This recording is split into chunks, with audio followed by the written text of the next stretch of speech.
Elisabeth Elma, des actualités uniques, dynamiques et renversantes dans le journal TV. Batimax, le partenaire des bons plans. Batimax, la qualité au meilleur prix. Vous présente Nivava.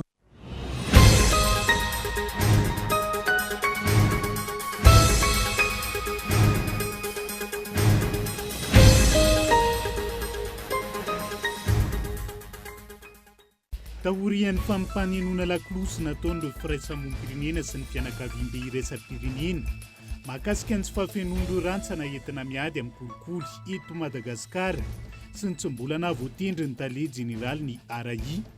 Omaly no voatendry tao anatin'ny filan-kevitry ny minisitra ny filohan'ity ratsana fahadimy mahakasika ny ady amin'ny kolikoly eto Madagasikara ity.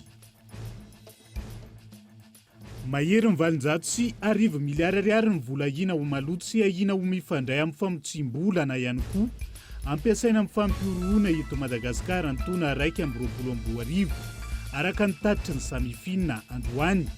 Miakatra avy telo ely noho ny vola ahina ho maloto ny taona 2020 izany. Voatomboka ny fanatanterahana ny tetikasa teleferika izay nahazo fankatoavana ara-tontolo iainana ka ny fitaterana ny Tarby manohana Ambato sy Anosy no hanombohana ny tetikasa.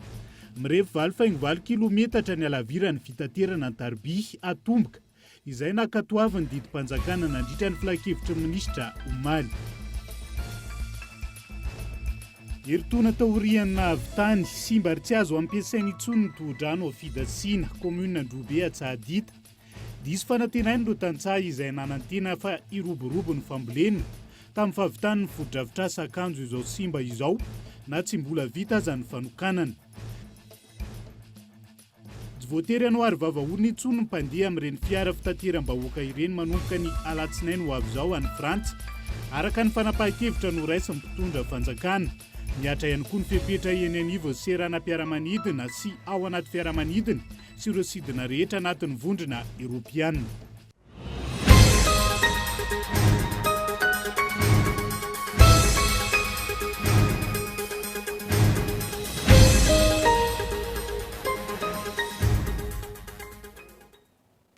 Migadona ny amin'ny valora fotoanantsika ato anatin'ny fampalalam-baovao amin'ny fiteny malagasy eto amin'ny fahitalavitra kolo. Atenina ny araba ho mba pirarotsoto amin'ny kilasy tongovavy asaiko ampanajana ihany koa ianao anarak' izany hatramin'ny farany. Isan'ny tarantsika ny fampalalam-baovao amin'ity ala ity ny fanendrena ny tale jeneraly ny RAI.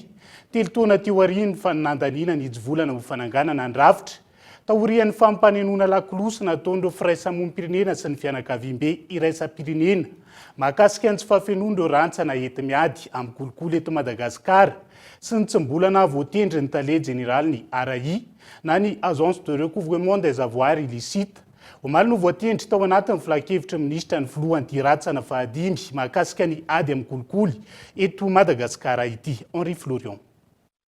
Nandritra ny filan-kevitry ny minisitra Omaly teny amin'ny lapam-panjakana Iavlo no nahavoatendry ny Rasoloary Manana Aimé ho tale jeneraly ny RAI na ny agence de recouvrement des avoirs illicites. Anisany asa miandry ity tale jeneraly ny RAI ity ny firosoana amin'ny dingana hakana sy hamerenana ao anatin'ny kitapo-bolam-panjakana ny volona 1.7 miliara ariary. Fananana azo avy amin'ny tsy ara-drariny efa voamarina tamin'ny fanadihadiana nataon'ny fitsarana miady amin'ny kolikoly PAC na ny pôle anticorruption. Efa ho 3 taona lasa izay no nandaniana ny hitsy-volana nananganana ity RAI ity ary efa nankatoavy ny anteny rotonta izany tamin'ny taona 2020 sy efa namohana didim-panjakana fampiarana ny volana septambra taona 2020 ihany.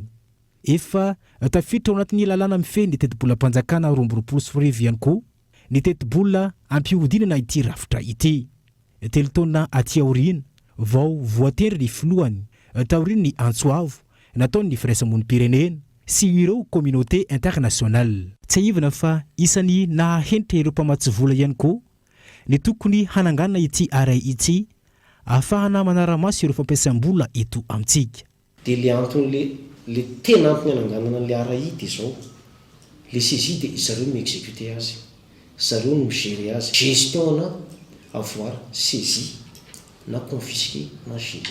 Zay ny tena antony aray. Dia avy eo le condamnation amin'izay, raha mandy ny condamnation le olona ohatra, dia alaina ny tomobiliny, dia ny aray no manao procédure hivarotana an'ilay tomobile mba hamadena anazy vola ohatra. Dia ohatra 1 milliard ny amandin'ilay olona, dia ny vidin'ny tomobile ny 2 milliards, dia alainy aray le 1 milliard voalazany didy. Fa kosa ny fanendrenan'ny DGN aray dia zavatra tena tsara be ho an'ilay ady mikolikoly, ady mifamontsim-bola. Zay resaka didy rehetrarehetra io tena ilaina be io, tena zavatra tsara be zany na voatendry azy. Tafiditra ao anatin'ny rafitra miady amin'ny kolikoly ny aray ity farany izay eo ambany fiahian'ny komity mitandro ny fahitsiana na ny CSI. Misahana ny fakana ny fananana azo tsy ara-drariny aorian'ny fanadihadiana sy ny fanapahan-kevitry ny PAK no iraka sahany ity antokondraharaha iray ity. Ankoatra ireo rehetra voalaza etsy ambony ireo, nisy ihany koa ny fanendrena-piasam-panjakana ambony sy tompon'andraiki-panjakana maromaro eo anivon'ny ministera isan-tokony nandritra ity filan-kevitry ny ministra Omaly ity.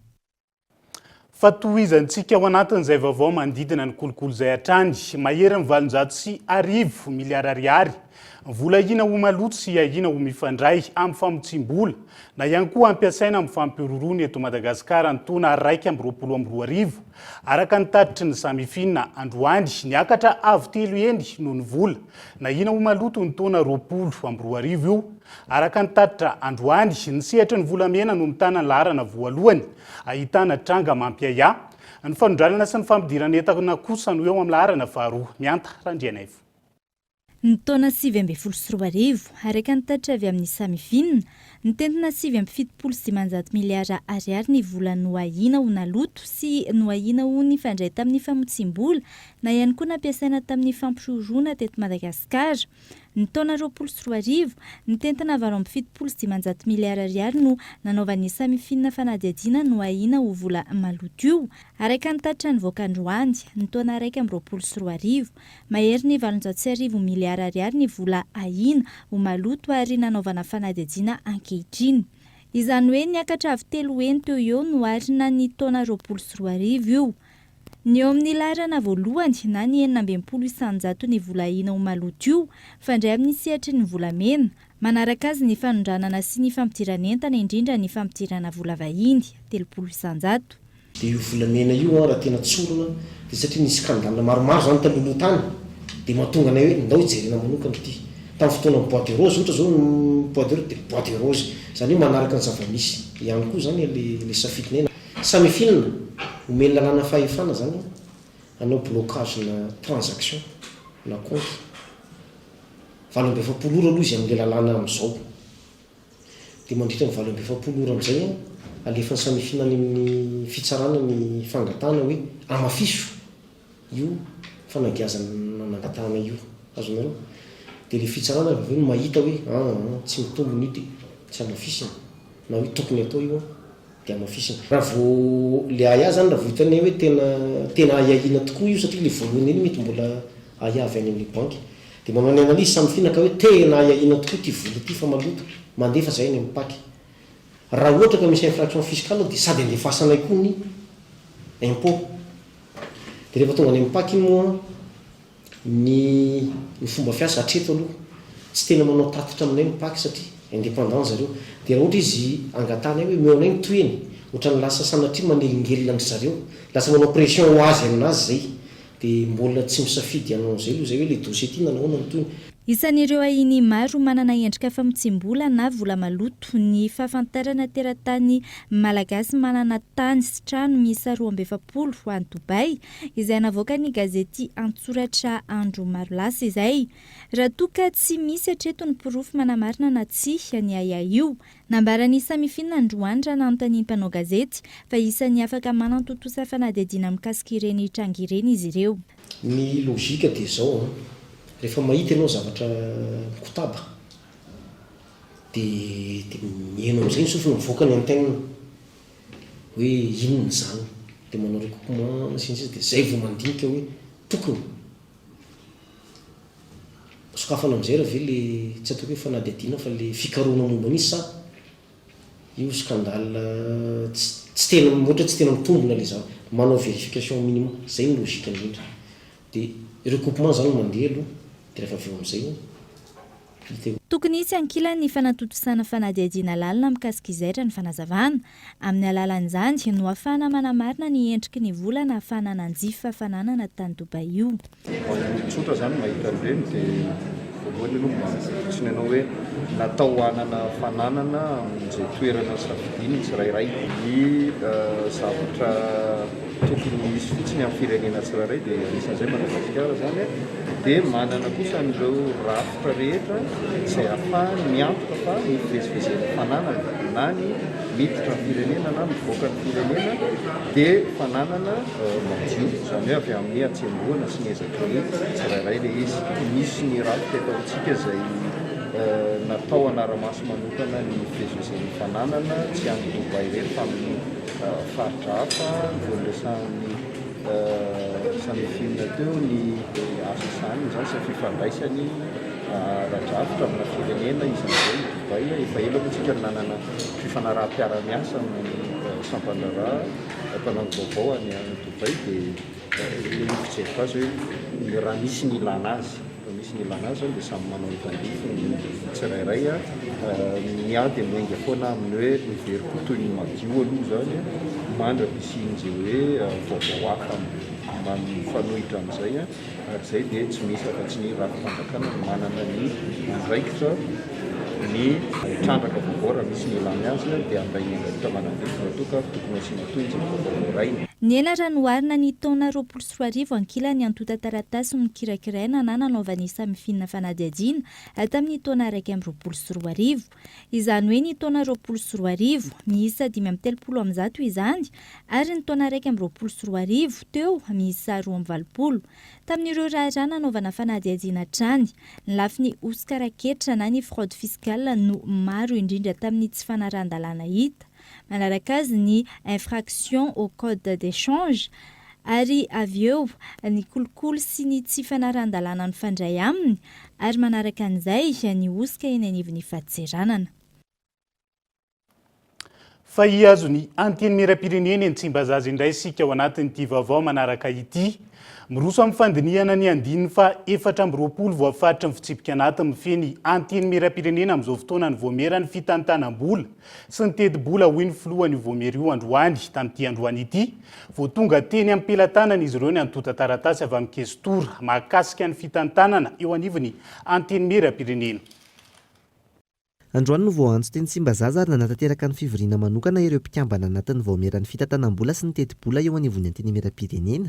Isan'ny lahadinika nampiatsoana azy ireo nandritra izany ny firesahana ny mikasika ny kitus araka ny voafatra ao amin'ny fitsipika anatin'ny mifenin'ny anteny miram-pirenena. Voalohany moa zany solombavambaoaka anatin'ny fotsy zany i député Narson nangataka le dinidinika ambany tafitrano rehefa tsy avy moa izy tamin'izany tsy azo le dinidinika ambany tafitrano dia anisany nampakapeo koa zany ny président nivondrona GPR tsy izy zany fa solombavambahoaka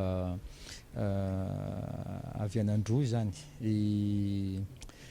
député Milavonjy dia rehefa mpiarina ihany zany ny fitsipika mifehy anatin'ny anteny miram-pirenena dia hitany fa misy banga zany ny fanatanterahana an'izany aty amin'ny anteny miram-pirenena raha tsy teny fotsiny atsika ny larana fa 420 larana fa 420 zany izay miteny hoe ny vola rehetra lanina amin'ny anteny miram-pirenena dia tokony azahoana quitus amin'ny membre ny commission de finance.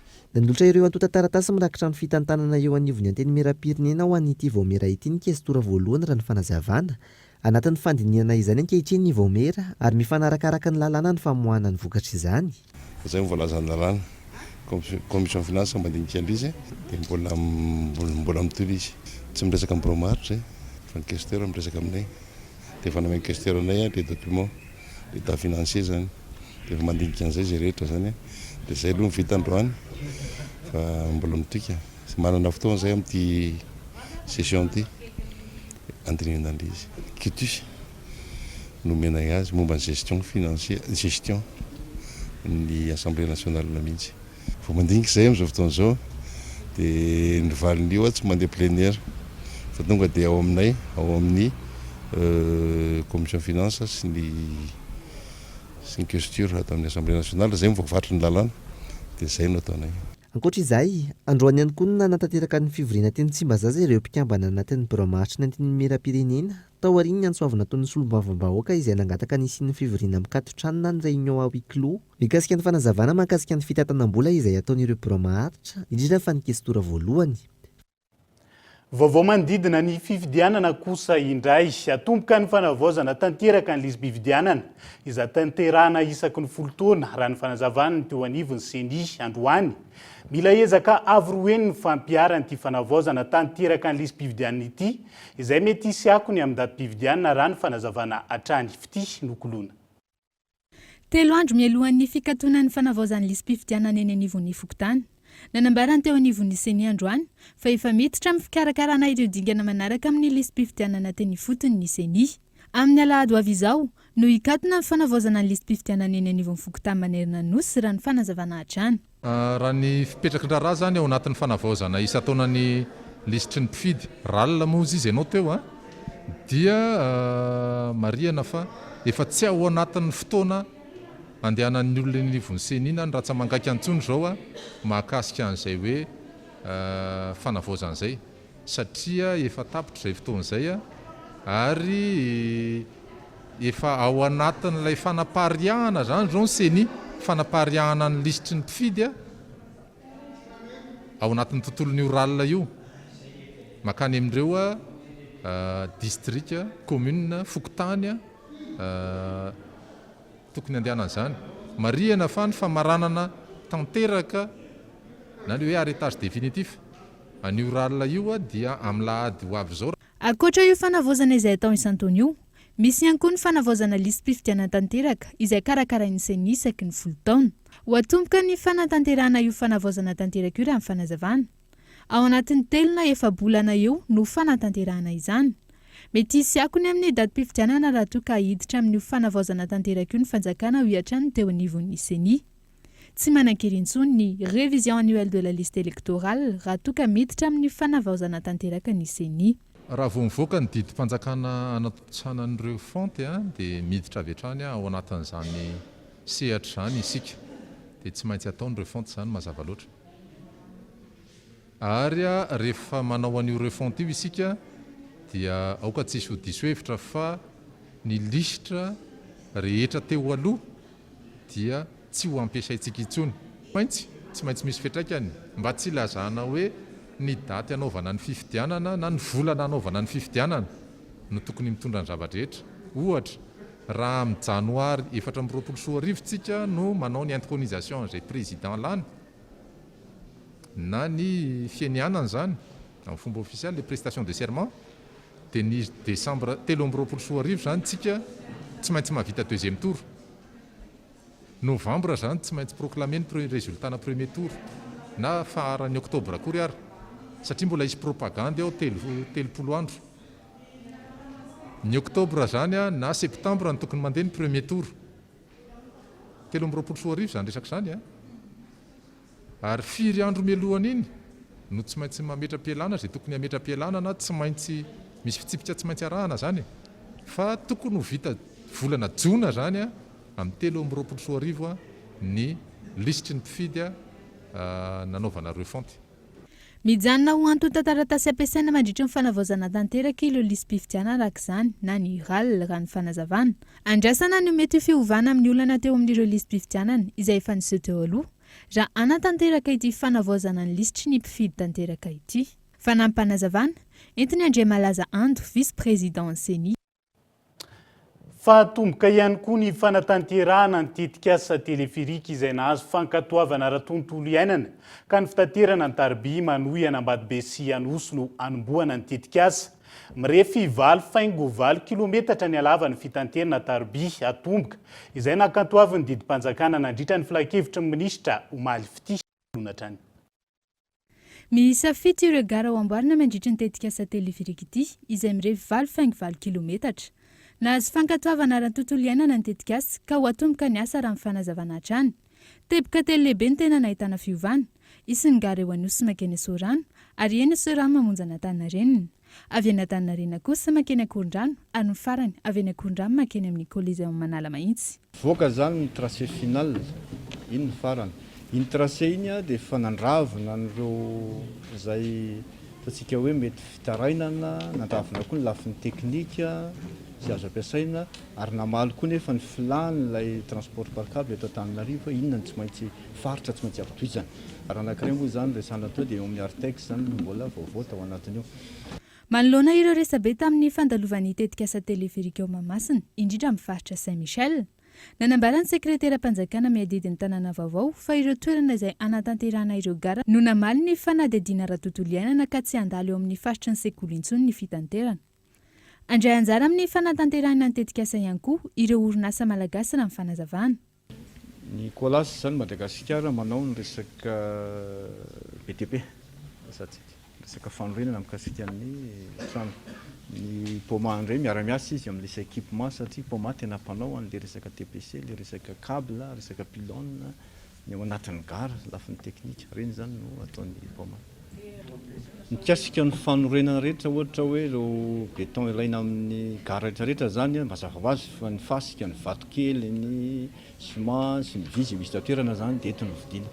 Fa ireo fitaovana izay tena ara-teknika vaovao mikasika antsika hoe équipement no firesaka an'izany, ny câble, ny pylône, misy pitsony be dia be madinika ao anatin'ny gara sy eny ambony eny, misy an'ireo capteur isan-karazany. Reny ilay tsy maintsy hoentina avy any Frantsa satria avy any moa ny société Poma.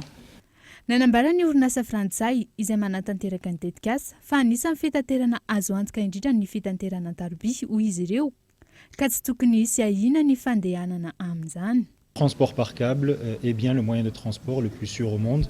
Il faut savoir que azo lazaina fa ny fitaterana taroby no fitaterana azo antoka indrindra maneran-tany. Misy ireo lalàna izay tsy maintsy arahina amin'ny fanatanterahana izany izay apetraka ireo vondrona samihafa. Ny fiarovana ny hanim-pandeha no zava-dehibe indrindra ho anay. Mitatitra olona amin'ny toerana iray makany amin'ny toerana iray ao anatin'ny fenitra sy ny fotoana voafetra ny tanjona sy anjara asanay. Dans un confort absolu et dans des délais qui sont maîtrisés. Vous en prie. Nanatanteraka valandresaka androany ny fanjakana miaraka amin'ireo orinasa frantsay mba hanome fanampanazavana mikasika ireo tetikasa mpanjakana. Vidy izay ny teleferika dia andao hiresaka mombana université nomerika isika. Tapaka nandritra ny filan-kevitry ministra Omaly ny fanovana ny CNT MAD na Centre National de Télé-Enseignement de Madagascar ho université nomerika. Fanavaozana izay tafiditra anatin'ny fiarah-miasa amin'ny ministeran'ny fampianarana ambony, ministeran'ny fampiroboroboana sy ny fanovana ny haitao arakajy mirindry, ny postra sy ny fifandraisan-davitra ary ny Agence Française de la Francophonie. Nankatoavana nandritra ny filan-kevitry ny ministra Omaly ny tetikasa fanovana ny Centre National de Télé-Enseignement de Madagascar na ny CNT MAD ao université nomerika raha ny fanazavana. Tanjona ny fametrahana ny fitantanana nomerika eo amin'ny fampianarana ampitain-davitra, eo koa ny fametrahana ny learning. Efa vonona ankehitriny ny fitaovana entina nomboana ny tetikasa raha ny filan-kevitry ny ministra trany. Ny avy eo anivon'ny AUF no manao ny fanohanana sy manaraka ny tetikasa raha toka ny ministeran'ny fampiroboroboana sy ny fanovana ny haitao arakajy mirindra, ny postra sy ny fifandraisan-davitra no andrindra izany ifanaraka amin'ny programma transition numérique ny roso ny fitondram-panjakana. Voasoka azy ho fikambanana voalohany maneran-tany ivondronan'ny université ankehitriny ny AUF. Mahiry ny arivo ireo université sy toeram-pikarohana avy amin'ny firenena misy 20 no mpikambana ao aminy. Araka izany, tombony ny fananana ny traikefa lehibe amin'ny sehatry ny fampianarana eny anivon'ny université izay azon'ireo mpikambana ampiasaina. Ny azoko ambara dia miisa 3 ireo mpandray anjara amin'ny fanovana ny CNT MAD ho université nomerika izay ahitana ny AUF sy ireo ministera voakasika izany. Du centre en une université numérique. No tanterahina androany teny amin'ny ministeran'ny fampianarana ambony sy ny fikarohana ara-tsiansa ny fifanovana sy ny mpiara-miasa teo amin'ny ministera roa tompona andraikitra sy ny Agence Universitaire de la Francophonie mikasika ny fanovana ny rafim-pampianarana ho nomerika eo anivon'ny CNT MAD. Fa niteraka ny krizy ny fahasamihafana ara-pidiram-bola ny Covid-19 araka ny tatry ny SADC araka ny hita tamin'ireo firenena maro mpikambana anatin'izay nahazo vahana ny elanelana misy amin'ny manitra sy ny manan-karena ary nitombo ireo latsaka tanteraka tao anatin'ny fahantrana noho ny fisian'ny vanin'aretina Covid-19 voapirofo ankilany fa isan'ny ahafahana miady amin'ny tsy fitovian'ny vola miditra amin'ny tsirairay ny fanomezana vahana ny fisitrahan'ny mponina ny fiahiana ara-tsosialy amin'ny lafiny maro. Mianta Randriana Ivo. araka nitatra navoaka ny SADC amin'ireo firenena mpikamanao aminy nampitombo ny elanelana lehibe amin'ny fidiram-bola amin'ny tsirairay ary nampitombo ireo tafiditra amin'ny fahantrana lalan'ny COVID-19. Tamin'ny fanadihadiana natao anefa, voamarina fa isan'ny nahafahan'ny firenena maro tsy tonga tamin'izay elanelana goavana amin'ny mahantra sy ny manan-karena izay ny fanatanterahana politika mahomby izay manome vahana ny fisitrahan'ny mponina ny fiahiana ara-tsosialy. Voamarina araka nitatra fa nampiena io tsy fitovian'ny vola miditra io ny fampitombon'ny fanjakana ny fandaniam-bola amin'ny sehatry ny fampianarana, fahasalamana, fiahiana ara-tsosialy amin'ny ankapobeny. Isan'ny tombony amin'izay ny fahafahan'ny vahoaka marefo na miaina anatin'ny fahantrana lalina tsy mandoa vola amin'ireo sehatra voalaza ireo. Ho an'ny Madagasikara, mbola lavitra ny fanatsarana ny sehatry ny fampianarana, ny fahasalamana ary ny fampisitrahana ny fiahiana ara-tsosialy izay. Miankina amin'ny politika apetraka sy ny fandraisana andraikitry ny mpisehatra maro no ahafahana manatanteraka izany. Mila ireo ministera hafa izay ministeran'ny mponina no manana amin'ny fanomezana vahana ny fiahiana ara-tsosialy satria tanjon'ny fiahiana ara-tsosialy ny ampitombona ny arikaren'ny tsirairay. Ilaina ohatra ny ministeran'ny fahasalamana, ny toeram-ponenana, ny asa sy ny maro hafa mba hanome vahana izany. Antenaiko fa ahafahantsika mivoatra amin'izay sehatra izay ny fandraisana anjarany rehetra amin'izany. Mikasika ireo teboka maromaro ireo ho an'ny eo anivon'ny SADC, ny asa-panjakana ao Namibia no manome vahana lehibe izany ary isan'ny nampiena betsaka indrindra ny fahasamihafan'ny fidiram-bola noho izay. Nampiena hatrany amin'ny 430 tsy fitoviana ny asa-panjakana ho azy ireo araka ny tombona tamin'ny alalan'ny coefficient de Gini. Manaraka azy Afrika Atsimo 20%, Lesotho 12%, Seychelles 13%. Lavitra kosa ny laharan'ny Madagasikara sy ireo firenena hafa tahaka ny Zimbabwe, Tanzania, RDC sy ny maro hafa amin'izany izay latsaky ny 500 ihany ny fiantraikany asa-panjakana amin'ny fampianana ny tsy fitoviana io. Iverenantsika ny vaovao mandidina ny sehatry ny fampianarana. Voaka tamin'ny fomba ofisialy androany ireo mpianatra miisa 420 andihany iantiherana. Nivoaka avy amin'ny sekoly ambony Estime, mpianatra izay vonina avy hatrany hiditra eo amin'ny sehatry ny asa tao aorian'ny fiofanana azony ary manatsafidy na hiditra amina orinasa na anokatra ho azy ireo manokana onona sainy. Androany no fotoana namoahana tamin'ny fomba ofisialy ireo mpianatra miisa 420 nianatra teo anivon'ny sekoly ambony Institut d'enseignement supérieur de technologie d'informatique et de management d'entreprise na ny Estime. Taona nahazo ny diplôme TTS, licence, master 1 sy master 2. Ireo mpianatra ireo dia mbola afaka manohy fianarana eny amin'ny école doctorale eny Ankatso. Nahavoaka mpianatra nahazo diplôme doctorat izahay tamin'ity taona ity dia maro ireo ankizy izay mbola tsy mahazo ny mari-pahaizana nefa voaray miasa avy hatrany. Ary ny mpianatra zany ao amin'ny deuxième année, i raha malala moa zany ny asarotan'ny fiainana amin'izao fotoana izao. Mbola hanohy fianarana ihany izy fa tsy maintsy hoe miasa. Vao zay vao afaka manohy fianarana. Dia izahay zany afaka ireo mpianatra ireo zany tonga dia afaka miasa avy hatrany directement opérationnel satria ireo taranja anofanana ny mpianatra zany dia zavatra takiny ny orinasa. Efa andray 20 taona zany zao ny Estime, misy ny Estime eto Antananarivo, Antananarivo, misy koa any Antsirabe. Ireto mpianatra nivoaka ireto izay nandalina momba ny gestion et management, sciences de l'informatique, sciences financières et comptables, commerce international et administration des entreprises sy ny maro hafa. Lanonana izay teo ambany fahiny ny ministeran'ny fampiofanana teknika, ny ministeran'ny fampianarana ambony ary ny ministeran'ny asa sy ny fampananana asa. Tonga mitona ny dokam-barotra sika izao santionany amin'ny fanadihadiana mbola hoentina aminao rehefa avy eo ny mahakasika ny tohodrano iray any fidasiana Tsahadita izay tsy mba sady kanefa tsy mbola voatokana eo ihany koa savorivorona teraka ny fampiarana andina tany Toliara tany mandrapitafa vetivety ary.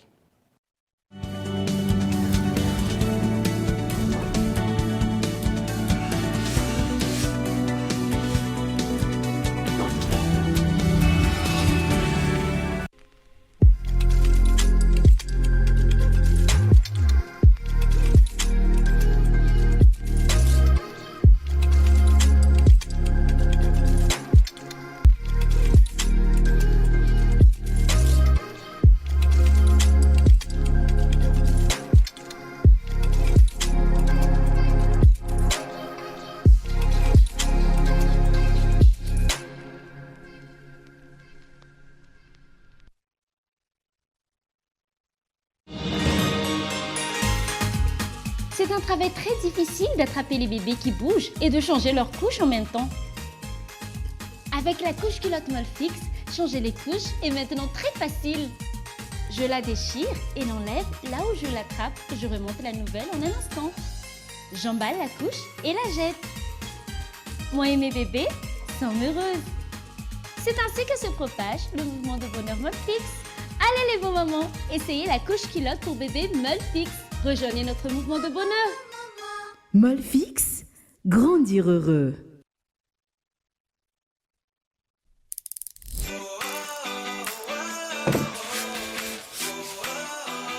Des équipements électriques abordables et de qualité. Batimax, le partenaire des bons plans. Batimax, la qualité au meilleur prix.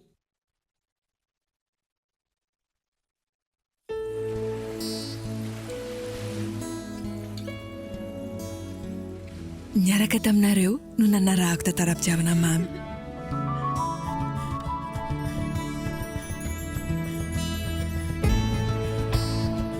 Nahitako karazan-tany maro samihafa.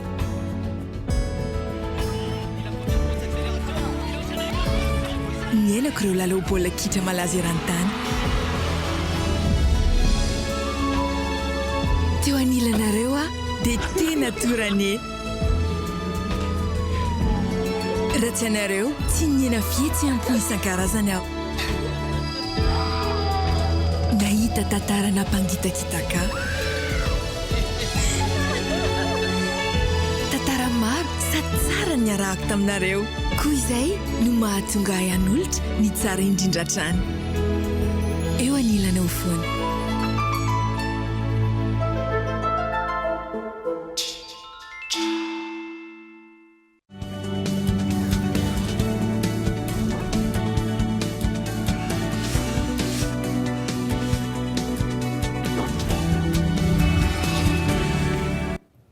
Tonga soa indray ato anatin'ny tapany faharoa amin'ny fampalalam-baovao amin'ity alina ity santarantsika izany. Fotoana lehibe sady miavaka anasan'ireo vehivavy rehetra tsy ankanavaka ny sabotsy ho avy izao. Eny amin'ny raiksa sy ritsa iarahana amin'ny fiangonana chaîne. Vehivavy ny anjara voatendry mitsangana mihazava. Io ny lohahevitra no safidiana amin'ny hoandrio arahinao anatin'ity oronan-tsary manaraka ity. Fanampanazavana mahakasika izay. Fa miarabantsika rehetra mpijery-tsaina ny tenako révérend Fahandrenarivo avy amin'ny église évangélique Chaîne. Ampifaliana be sady ampitiavana no anasanantsika rehetrarehetra vehivavy rehetrarehetra tsy ankanavaka. Manana fotoana lehibe sady miavaka tsika amin'ny sabotsy ho avy izao. Sabotsy 14 mai moa zany izay fotoana izay amin'ny 2 ora tolakandro. Io fotoana io dia tanterantsika etsy amin'ny raiksa sy ritsa Andohanalakely. Manana lohahevitra lehibe sady mafontsy tsika amin'io fotoana io. Dia ny lohahevitra tsika irahantsika amin'io fotoana io dia hoe vehivavy ny anjara voatendry mitsangana miazava. Dia ilaza aminao fanatezana ilatsaha amin'ny fiainanao. Tsy diso latsaka lalina loatra amin'ny fiainanao ka tsy afaka hiarina intsony. Ary na firotoana na retan'izany tsy diso ela loatra koa ka tsy azo ovaina intsony. Ny zavatra rehetra mbola afaka hiova ihany miaraka amin'Andriamanitra. Ary tout est possible raha mbola miasa sady miditra tsehatra ary avelanao hiditra tsehatra amin'ny fiainanao Andriamanitra. Dia misy fotoana lehibe indrindra natokana ho amin'izany. Ary anasanantsika rehetrarehetra vehivavy tsy ankanavaka. Etoana dia manasantsika rehetrarehetra tsisy vidividirana amin'io fotoana io. Fotoana izay anamarika zavatra lehibe amin'ny fiainanao.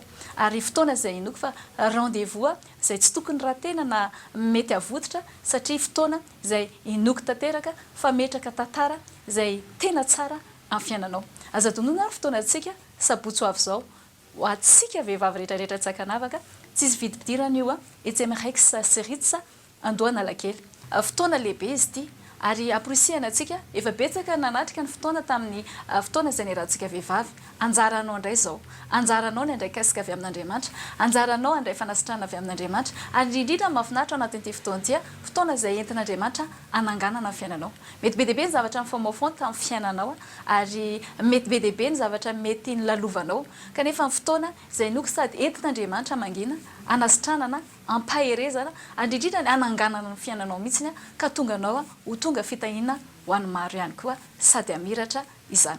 Ka asaony namana ary asaony havana rehetrarehetra ihany koa hiaraka amintsika ao anatin'io fotoana io ho antsika vehivavy rehetrarehetra vehivavy ny anjara voatendry mitsangana miazava zao ny fotoananao ary tsy afaka ntsiova zany ho fiainanao ka dia amin'ny sabotsy ho avy zao zany 14 mai ETSMREX sy Ritsa Andohanalakely amin'ny roa raha fotoanantsika iarahanao amin'ny fiangonana chaîne moa sy ny tena koa izany dia any zany ho fotoanantsika ary manantena hitanao any ihany koa tonga ava maro fa dia samy tahin'Andriamanitra tompoko. Manambahiny ny fampalalam-baovao ny fahitalavitra kolo amin'ity ala ity dia tsy iza fa Randriana Solo Iza izay coordonnatrice ny Wake Up Madagascar miarabanao tonga soa ato anatin'ny fampalalam-baovao amin'ity ala ity fanontaniana avy hatrany misy ny hetsika izay karakarainareo inona marina moa zany mahakasika anazy eo. Satrapetsaka ny fandraisana. Ny webcap zany dia événement miresaka ny concours fikarakarana zany fanamboarana site internet mandritra ny 720 ora dia izy io événement manerana ny Océan Indien zany hoe ireo nosy raha vavy rehetra zany dia mandray anjara ao anatin'izay fifaninanan'izay.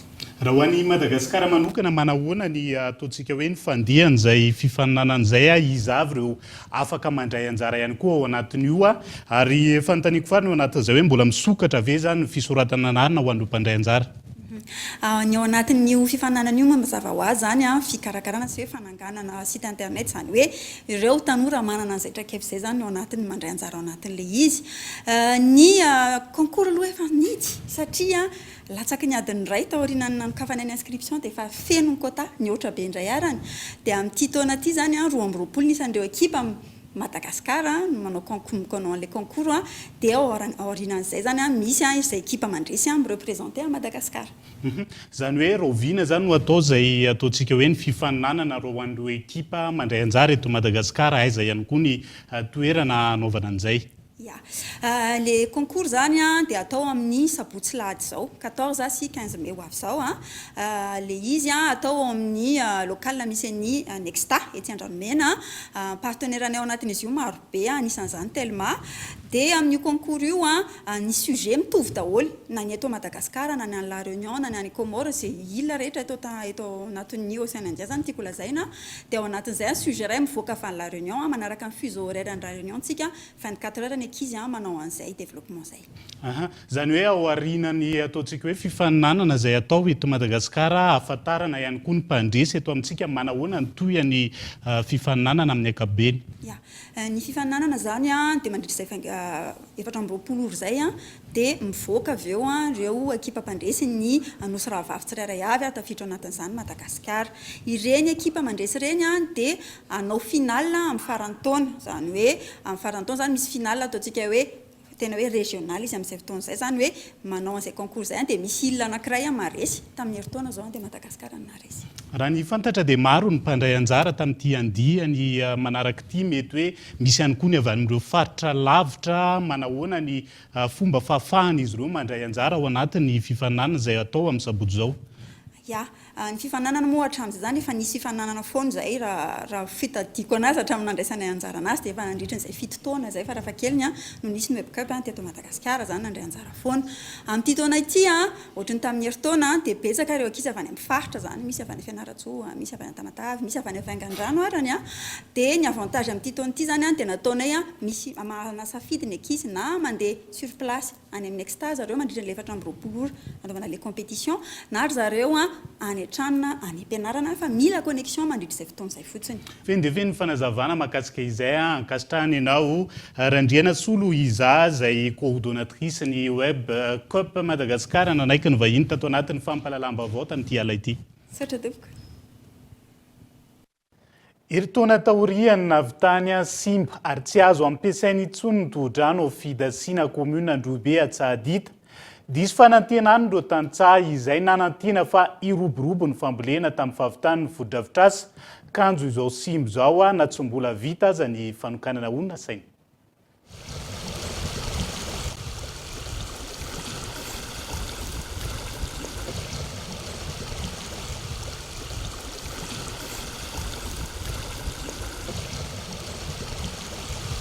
Ny taona araka amby 24 no nandeha ny asa fanamboarana ity tohadrano eto amin'ny fokontany fidasiana kaominina Androibe Antsahadita distrikana Tsimondrano ary naharitra efa bolana teo eo. Vita ny asa ary nanomboka ny sitraka izany ny tantsaha.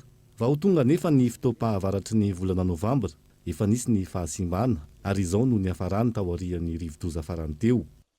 vao avy ny orana zany dia nanomboka simba izy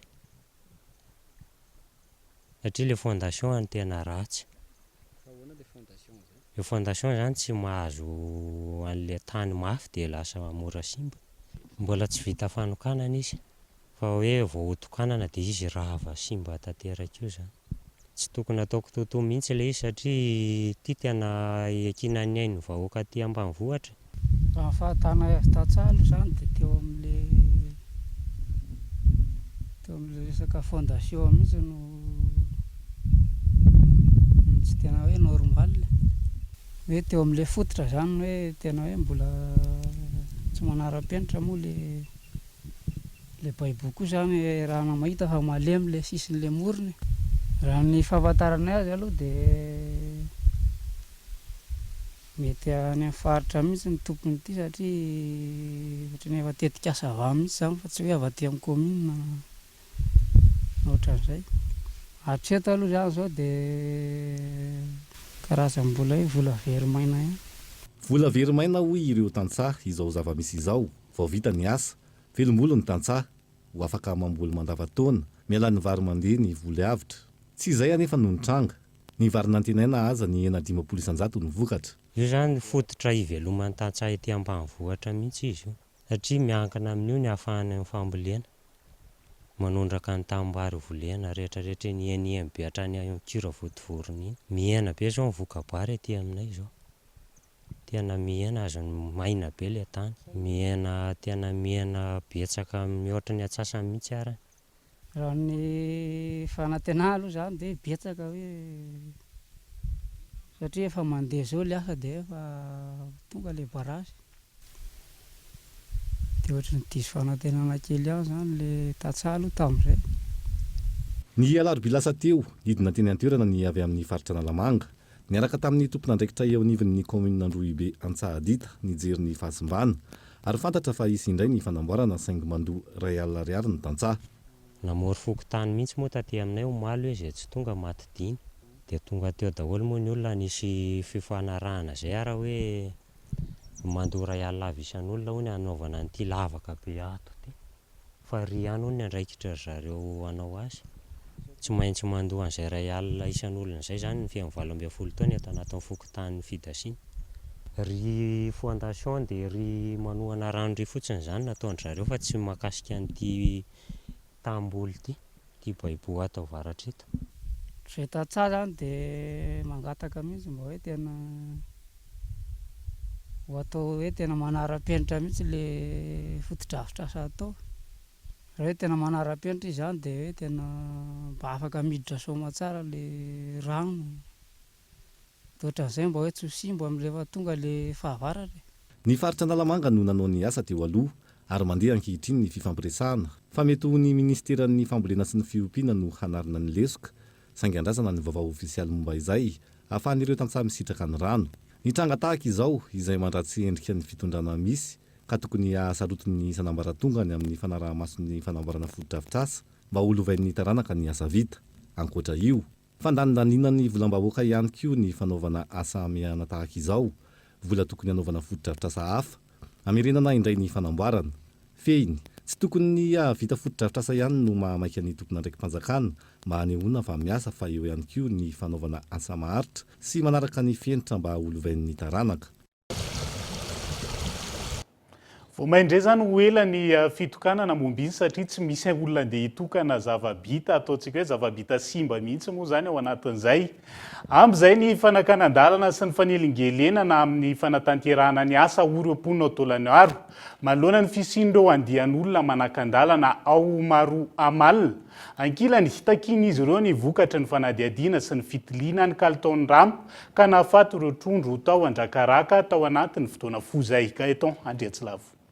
Olona manodidina ny 4,000 ireo mponina ny vory teo anoloan'ny lapan'ny tanàna ao Taolagnaro nanatevin-darana ny hetsika nitondra ny anarana hoe ampy izay anoerana ny fitakiana ataon'ireo vondron'olona vitsivitsy manakan-dalana eny maro amalona. Tsy ekena intsony hoy izy ireo ny fanohitohinana ny fahafahan'izy ireo manatanteraka ny asany no ny fisiany sakan-dalana nataon'ireo andian'olona tao anatin'ny 2 volana.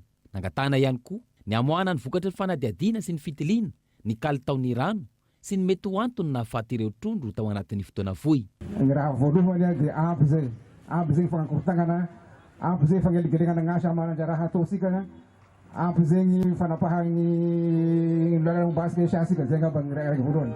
Voir zany le résultat fa manahirana ny pêcheranay rotota. Temegnage kely zahay raha zanaky faradofay. Tamin'ny 1900 ans sy nanahaka an'tao faradofay sakory riaha. Na ny lala, na ny tanà, na ny fandrosoa ataoko sy nanao tao. Zanaky apasy koa zahay, aminay apasinao zao dregny lakilasy avao mitsabo ny zaza rehetrarehetra. Misy lycée ro karazana ao, misy ny teknika, misy ny enseignement général. Tsy voajery ny mahaolo anay, araky ny lalàna ny fahafantarako anazy dia mahazo ny riaria malalaka manerana ny tany Republikan'i Madagasikara ny malagasy raiky. Ka zahay zany nofefena zany tegna mandena tegna tagnatin'ny lera maromaro ny sasany agnandro mihitsy dia izay zany ny itarainanay na aminareo mpitondra fanjakana na aminareo ray aman-dreny. Takiny izy ireo nandritra ity hetsika ity ny anafoanana ny didy fanakanana ny asa fandonona amin'ny toerana sasantsasany noraisin'ireo manam-pahefana tao an-toerana taoriny ny fisian'ireo trondro maty volana vitsilasy izay. Nitapaka ny volana martsa tsy ahivona nampiatona ny fandonona tao Andrakaraka ary nirosoana avy hatrany ny fitelinan'ny rano. Ny eo anivon'ny orinasa QMM izay nanamafy tamin'io fotoana io fa tsy misy fiantraikany toy ny fanapoizinana ireo azan-drano ny famohanan'ny rano izay efa voaramaso ara-dalàna ary nitanterana tamin'ny fomba tsy ampisy fiantraikany amin'ny tontolo manodidina. Tsy hoe rehefa trondro kosa ny maty ao anatin'izay dia tsy avoaka ny valon'ny fanadiadiana.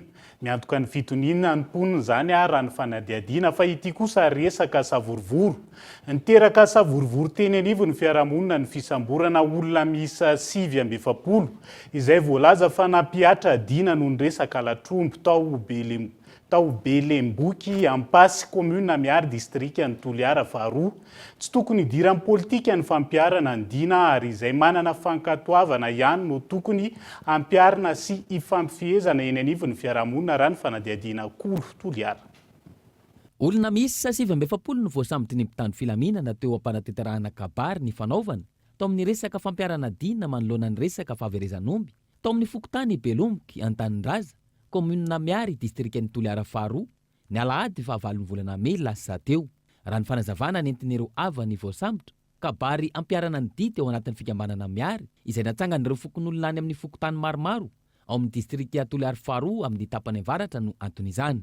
Manararaotsy le dina ka farany izahay fikambana namoron-draky zahay tontolo ambany vohitsy nilamina ny zanakay ary natory amonto zahay ka tsy maintsy mitaky ny zonay koa zahay maha olombelo anay ary anagnanay zevery zahay fikambana takenay ary tsy misy tambiny io na ray na roa fa la ray dia ray fotsiny ny misy olo mitaky ny zo ny aombinay izay nangalarin'olo very amiary io zona ombinay io takenay io fa ndatonga eto zahay tsy mitabataba tsy hagnenjikaniza tsy magnenjikaniza tsy tonga ny mpanao politiky fa tonga ny harinay ka io fihariana io takena io fa tsy mivoaky ka ary zahay koa ro sambotsambory gadragno nefa zahay tsy manembatsemba ny fanagnania fa aombinay nangalarin'olo baka Belemboky Antanindraza ao kominy miary district ny Toliara D.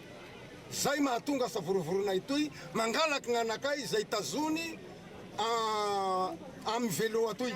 Tsy manara-dalàna raha nanambarany jeneraly tsy tambala anexoro io tidina natsanga ny fokon'olona ity. Tsy araka ny lalàna ny fijoroany ary misy ny fanararaota-pahefana manoloana ny fahasairanam-bahoaka. Misy raha nanambarany hatrany ireo mpanao politika sasantsasany ao anatin'ny faritany Toliara manao izay zavatra tsy ara-dalàna hakana ny olona sy azom-bola ihany koa. Mba tsy hisian'ny foaram-pefy ary indrindra ny faneriterena amin'ny zavatra toy izany satria fanararaota-pahefana izay tsy ara-dalàna ny zavatra mitranga ary fantapoko fantam-pirenena ny olona efa mijaly amin'izao fotoana zao mbola misy ny mpanararaotra ka manentana antsika vahoaka ihany aza mety rehiberehibe n'olona ianareo amin'ny fampiharana ny zavatra tsy ara-dalàna toy ireny fa lasa ianareo ny tokony andraikitra satria ianareo no manao zavatra tsy ara-dalàna fa misy ny trangan-javatra maro eto amin'ny firenentsika raha tsy teny eto amin'ny faritany Toliara fotsiny aho zany tsy azo afenina zany. Misy ny mpanao politika sasany dia mitrandraka an'izay zavatra zay atao fitadiavam-bola atao fahazahoana olona amin'ny tsy ara-dalàna ny fampiarana an'izay sy fitondrana olona amin'izay zavatra tsy ara-dalàna tahaka an'izany. Raha tsy ahivina efa misy ny dinabehan'ny faritra izay ampiarina tao anatin'ny faritra Atsimondrefana ary efa nakatoaviny ny eo anivon'ny fitsarana. Matetika miteraka olana ihany koa ny fampiarana ny voalazan'ny lalàna izay voarakitra anatin'ny dinabe ny faritra io ka mahatonga izao fanitaran-kevitra mamorona dina hafa izay metimety amin'ny fikambanana na fokon'olona izao indray izay manana fankatoavana ihany anefa raha ny fanazavana no voaray sy banan-kery. Fanosokafana tamin'ny fomba ofisialy androany ny tetikasa Intsoa iarahana amin'ny Otikizaza izay vatsiny ny AFD vola hatrany amin'ny 7 tapitrisa euro tetikasa natao ampianana ny tany tsy fanjarian-tsakafo amin'ireo tanan-dehibe eto amintsika Gaeton Andriatsilavo. Mijanona olana goavana eto amintsika ny tsy fanjarian-tsakafo amin'ny endriny samihafa ary isan'ny lasebatra amin'izany ireo karazan'olona marefo. Manoloan'izay, ny safidy ametraka politika nasionaly iadina amin'ny tsy fanjarian-tsakafo i Madagasikara amin'ny alalan'ireo tetikasa isan-karazany. Tafiditra anatin'izany ny tetikasa Intsoa iarahana amin'ny Nutrizaza izay nisokafana tamin'ny fomba ofisialy androany. Ny accès amina aliments de bonne qualité nutritionnelle pour tous les enfants, les femmes, les adolescentes, zay.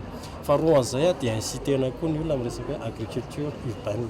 L'agriculture urbaine dia fantatsika tsara fa betsaka amin'ny fako aty tanan-dehibe misy ny pneu fatina plastika azo valoriser zany dia ahafahan'ny ménage manana accès amina hoe ataontsika produit frais zany produit frais de qualité nutritionnelle tsara. Ankoatran'izay ny problème na malnutrition tsy voatery hoe sakafo ihany fa io koa mety problème social dia ny projet koa zany i-développer services sociaux gratuits na payant en partie zany amin'ny structure efa misy eny anivon'ny fokotany. Raha ny fanadihadiana nataon'ny tetikasa manodidina ny 700 ny zaza latsaky ny 2 taona no tratrany tsy fanjarian-tsakafo mitarazoko amin'ny tanan-dehibe. Fa ankoatran'izay koa ny resaka hoe carence micronutriments. Ankoatran'izay ataontsika hoe malibofo filazana azy, malnutrition manko tsy voatery sous-nutrition ihany fa misy koa fihinanana alexé na karazana ataontsika sira ohatra. Resahako teo ohatra hoe tokony 5 grammes ihany ny quantité ana sira hohanina ao anatin'ny ray andro. Nefa ny aty anaty tanan-dehibe tsika manana accès amin'ny karazana sakafo masirasira isan-karazany lasa miteraka problème hypertension artérielle zany zavatra zany isana malnutrition anankiray koa zay miteraka ny ataontsika maladie non transmissible liée à l'alimentation. Mety mode de vie mety mode d'alimentation io tsy diversifié betsaka zao ny karazana sakafo misy amin'izao fotoana zao reny fast food isan-karazany reny tsy voatery tsara daholo reny. Aritra 5 taona ny tetikasa Intsoa izay vatsiny ny AFD vola hatrany amin'ny 7 tapitrisa euro ary isehatra amin'ny tanan-dehibe maro. Tanjona hatrany ny ampianany tany tsy fanjarian-tsakafo izay isan'ny sakana amin'ny fampandrosoana ny fiarahamonina sy ny firenena iray manontolo. Fanahitana fahombiazana ny paikady ny arahan'ny fanjakana sy ny hoateraid ny asa nanomboka ny taona 2024 hatramin'ny taona 2022 amin'ny sehatry ny randro ny fanadiovana sy ny fidiovana ho an'ny faritra Alotra Mangoro sy Analamanga ho amafisina trano izay fiara-miasa izay araka ny tapaka nandritra ny fionana teo amin'ny minisitra tompon'andraikitra sy ny mpisolotena ny hoateraid monina sy miasa eto Madagasikara androany fanampanazavana. Ny fiara-miasa misy amin'ny hoateraid sy Madagasikara dia fa hatrin'ny fotoana ela ary ny paikady izay nirahana ny asa nandritra ny taona 2024 ka hatramin'ny taona 2024 dia fahombiazana tanteraka izay nitanterahana teo amin'ny faritra Alotra Mangoro sy Analamanga. Ankehitriny dia hotohizana izany fiara-miasa zany ary ho amafisina bebe kokoa ka dia ao anatin'ny fandrafetana indray ny paikady vaovao iarahana miasa eo amin'ny sehatry ny rano fanadiovana sy ny fidiovana ny hoateraid sy ny ministera ahafahana mamaritra izany ho amin'ny taona 2024 sy 2024 ka hatramin'ny 2024 sy 2025. Tontolon'ny fahasalamana kosa indray tsy mitsaha mitombo mpitsabo-panampy eto Madagasikara amin'izao fotoana. Mitombo tahaka izany ihany koa ny asa sahanin'izy ireo manoloana ny loza mitranga sy ny valinaretina eny anivon'ny fiarahamonina. Ny Amboara Rakoto Malala. Nisy nihetsiky nataon'ireo mpikambana nivoaka teo amin'ny INSP na Institut National de Santé Publique Communautaire. Ny fanamomba ny fitantanana sy ny loza famianatra-pahasalamana vondrona ao amin'ny association Amicuk na association malgache des infirmiers spécialisés en gestion des urgences et des catastrophes androany tao amin'ny INSP Mahamasina. Natao ity hetsika ity mba hanarinareo mpikambana manoloana ny iraka izay sahan'izy ireo ny amin'ny fahasalamam-bahoaka sy ny andraikitra mba ahaizana mitarika momba ny amiana eny amin'ny fiarahamonina. Efa nijoro nandritra ny 5 taona ny fikambanana ary nitanjona amin'izany ny ampifondronana ny hery-rehetra. Izay no anaovana hetsika isan-taona. Mity totaly any amin'ny 70 zany izay no mivondrona ao anatin'izay fikambanan'ny infirmière spécialisée en gestion des urgences et catastrophes zay eto Madagasikara. Ny infirmière zany dia le lohalaharana foana. Ataoko hoe nary ny infirmière généraliste arany dia lohalaharana foana amin'ny hetsika rehetrarehetra zay atao satria izy no mahita ny marary voalohany, izy no mandray marary voalohany. Fa ho anay manokana moa zany dia nanamafy an'izay fiofanana zay momba n'le hoe fiatrehana loza, fiatrehana ameana dia izay zany matetika mandray atanana andreny marary eny na eny anivon'ny hôpitaly na alohan'ny atongavany any amin'ny hôpitaly ary mitrantsehatra ihany koa zay manoloana ny trangana loza tahaka an'ireny hoe Covid-19 eto amin'ny firenena, reny valana retina reny dia mandray anjara zay. Tsy aivina, andro iraisam-pirenena ho an'ny mpitsabo mpanampy ny 12 aprily izay no hamarin'ireo mpikambana ao amin'ny Amicuk tao amin'ny INSP Mahamasina. Izay koa no entintsika miampita amin'ny maresaka iraisampirenena. Tsy voatery anao ary vava-orona intsony ny mpandeha amin'ireny fiara fitateram-bahoaka ireny manomboka ny alatsinainy ho avy izao any Frantsa. Araka ny fanapahan-kevitra no raisin'ny mpitondra fanjakana, miatra ihany koa ny fepetra eny anivon'ny seranam-piaramanidina sy ao anaty fiaramanidina ary ireo sidina rehetra anatin'ny vondrona Eoropeana. Tsy voatery manao ny ary vava-orona intsony ny mpandeha amin'ny fiara fitateram-bahoaka rehetra. Manomboka ny alatsinainy 20 Mey ho avy izao any Frantsa. Io no fantatra araka ny fanambarana nataon'ny gouvernement manoloana ny fiainan'ny valinaretina Covid-19. Ny tsy fanaovana ary vava-orona izay manan-kery ihany koa eny anivon'ny seranam-piaramanidina sy ao anatin'ny fiaramanidina Eoropeana araka ny fepetra no raisin'ny Agence Européenne de la Sécurité Aérienne na ny AESA natokana ho an'ny fiara fitateram-bahoaka rehetra ity fepetra ity araka ny tapaky ny tompon'andraikitra. Efa manomboka miaina be ny tahan'ny olona voamarina fa voan'ny Covid-19 amin'izao fotoana izao araka ny taritra avy ao anivon'ny ministera ny fahasalamam-bahoaka any Frantsa. Na eo aza izany, mbola maro ihany koa ankilany no miaro tena amin'ny fanaovana ary vava-orona na eo aza ny fisian'ity fepetra ity. Ireo izay misy ny soratra retana ihany no tsy maintsy manao izany ary vava-orona izany ary tsy afaka mifandray aman'olona sao amindra raha ny fantatra. Mbola manan-kery kosa ny tsy maintsy hanaovana ary vava-orona eny anivon'ny hôpitaly sy ny tompo-pahasalamana maro samihafa. Dia izay koa no entina mamanana ny fampahalalam-baovao amin'ity ala ity, ankasitrahana feno ny fanaranao izany hatramin'ny farany. Adam à travers le temps izay indray no horonan-tsary entina aminao aorian'ny fampahalalam-baovao koa manasanao tsy hisaraka amin'ny fitalavitra kolo hatrany. Veloma tompoko.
Batimax, le partenaire des bons plans.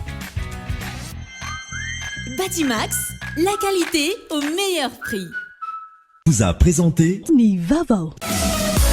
5G Batelma, des actualités uniques, dynamiques et renversantes dans le journal TV.